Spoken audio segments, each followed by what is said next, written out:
Hey guys, welcome back. If this is your first time here, consider subscribing. SLI 2 NVIDIA video cards. Is it any better?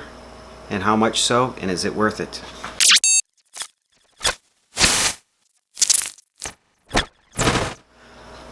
Alright, we'll start tests with the 4K and we'll do it, we'll start off with one video card and then we'll do SLI with 2 video cards. And then we'll do both those 2 video cards SLI overclocked. And then we'll run the same test for the 1080 so we can see the difference if we're not doing 4K.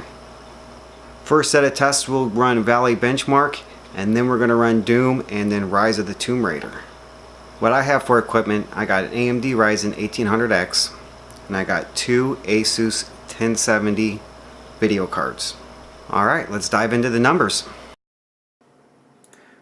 With just one 1070, I was getting 46.2 on Valley Benchmark. Once I enabled the second 1070, it bumped way up to 84 on the Valley Benchmark test.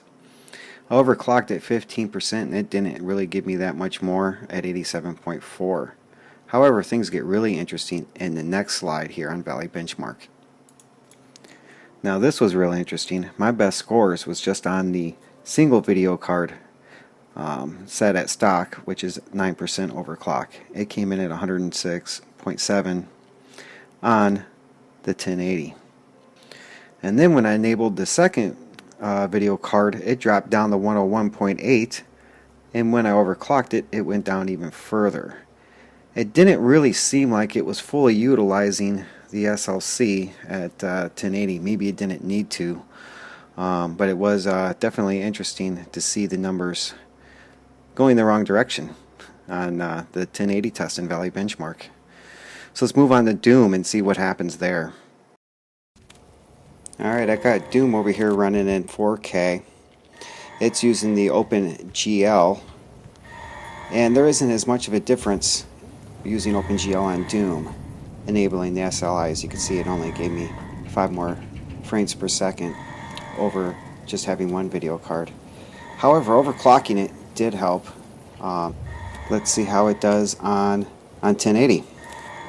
Again, with the 1080, there wasn't a whole lot more of an increase when I enabled the SLI for the second video card. Bumped me up to 160 frames over 140, and overclocking it didn't help that much, but it did bring me up to 170 frames.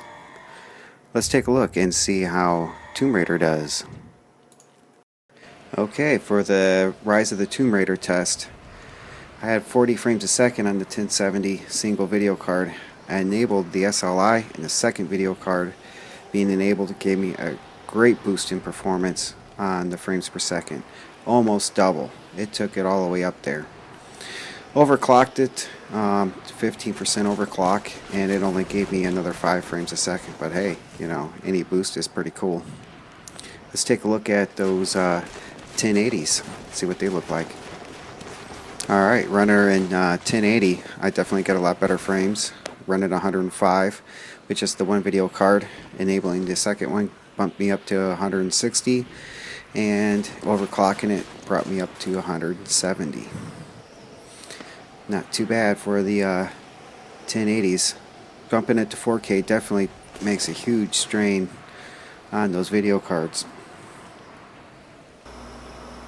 So those are some pretty big increases on some of the games, and other ones not so much. Is it worth it?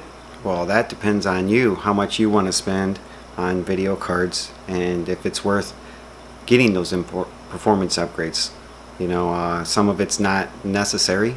You know, if you're running 1080, no big deal. 4K definitely might be worth it to get higher frame rates. Would be interesting to see a couple of 1080 Ti's SLI to see what it does.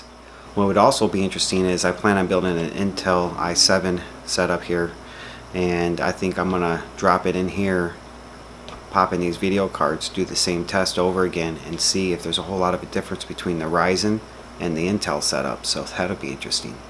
Well, thank you for watching. If you enjoyed this video, don't forget to subscribe, and I'll catch you next time.